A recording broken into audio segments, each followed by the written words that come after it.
Assalamualaikum warahmatullahi wabarakatuh.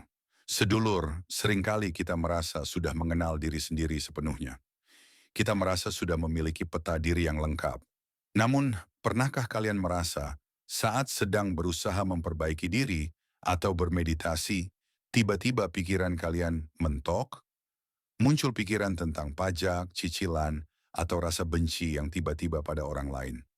Dalam dunia pengembangan diri, ada sebuah ungkapan bijak yang berbunyi, peta bukanlah wilayah. Sederhananya, gambaran atau pikiran yang kita miliki tentang diri kita. Peta bukanlah potensi sejati atau kenyataan hidup kita yang sesungguhnya. Wilayah. Banyak dari kita yang terjebak hidup di dalam peta lama yang sempit, penuh dengan kekhawatiran dan trauma, sehingga kita takut untuk melangkah ke wilayah baru yang penuh kemungkinan. Tantangan ini sering disebut sebagai intrusive thoughts atau pikiran yang mengganggu. Secara ilmiah, saat kita merasa frustrasi atau emosional karena pikiran-pikiran ini, otak kita masuk ke kondisi high beta, sebuah kondisi gelombang otak yang sangat aktif namun tidak teratur. Inilah yang membuat kita merasa lelah secara mental. Ketahuilah, momen saat kalian merasa ingin menyerah atau merasa tidak bisa terhubung lagi dengan ketenangan, itu adalah tanda bahwa kalian telah sampai di ujung peta saraf kalian sendiri, the end of your neurological network. Itu adalah batas terjauh dari keyakinan emosional yang selama ini kalian tinggali.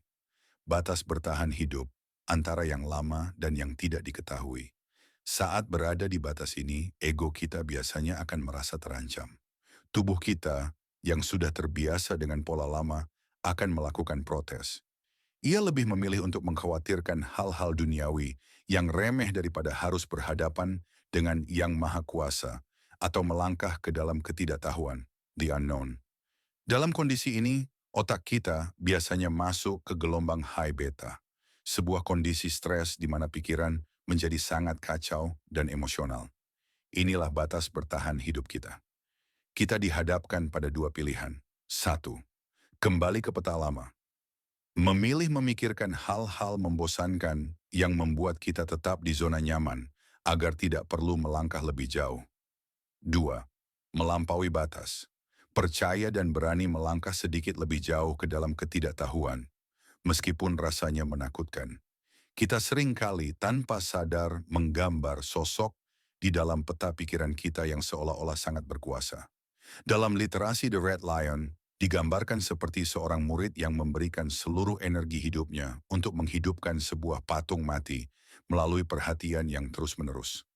Tanpa disadari, patung itu hidup menjadi alter ego yang kasar, sombong, dan mengendalikan hidup sang murid. Inilah yang terjadi pada kita. Saat kita terus memberikan perhatian dan energi pada pikiran negatif atau rasa takut, kita sedang menghidupkan Goliat di dalam kepala kita sendiri. Kita menganggap Goliath ini adalah kenyataan, wilayah, padahal ia hanyalah ciptaan yang kita beri nyawa melalui perhatian kita. Lantas, bagaimana caranya kita kembali naik ke atas kuda dan memenangkan kendali diri? Kuncinya adalah eling lan waspada, atau dalam bahasa modern disebut sebagai mindfulness dan penciptaan koherensi. Saat pikiran liar itu datang, jangan dilawan dengan kemarahan. Cukup sadari, amati, dan jangan berikan daya atau perhatianmu padanya. Ketika kita berhenti memberikan energi pada pikiran negatif tersebut, perlahan-lahan ia akan layu dan kehilangan kekuatannya. Setiap kali sedulur berhasil menarik kembali kesadaran ke momen saat ini, the present moment, sebenarnya sedulur sedang melakukan jihadun nafs, perjuangan menaklukkan diri sendiri. Secara neurologis, ini adalah proses mencapai batas akhir dari jaringan saraf lama kita untuk kemudian membangun koneksi baru yang lebih tenang dan teratur. Ingatlah, setiap kali kita merasa ingin menyerah karena gangguan pikiran itu, cobalah bertahan sedikit lebih lama lagi. Melangkah sedikit lebih jauh ke dalam ketidaktahuan, the unknown, adalah saat di mana keajaiban terjadi. Ketika kita berhasil menenangkan badai di otak dan tubuh kita akan menyadari bahwa semua perjuangan itu sangatlah berharga. Ingatlah, sedulur, perjuangan melawan kepribadian lama selama berpuluh-puluh menit demi memilih cinta dan ketenangan adalah investasi terbaik untuk evolusi jiwa kita. Ketika sedulur berhasil melampaui batas tersebut, sedulur akan menyadari bahwa semua perjuangan itu sangatlah berharga dan sedulur kini memiliki kedaulatan penuh atas diri sendiri. Mari kita terus berjuang, karena setiap usaha untuk memilih kasih sayang dan ketenangan di atas kebencian dan kekhawatiran adalah langkah menuju kebebasan sejati. Kita memiliki kedaulatan penuh atas diri kita sendiri. Jangan biarkan pikiran masa lalu atau kekhawatiran masa depan mencuri kebahagiaan kita hari ini.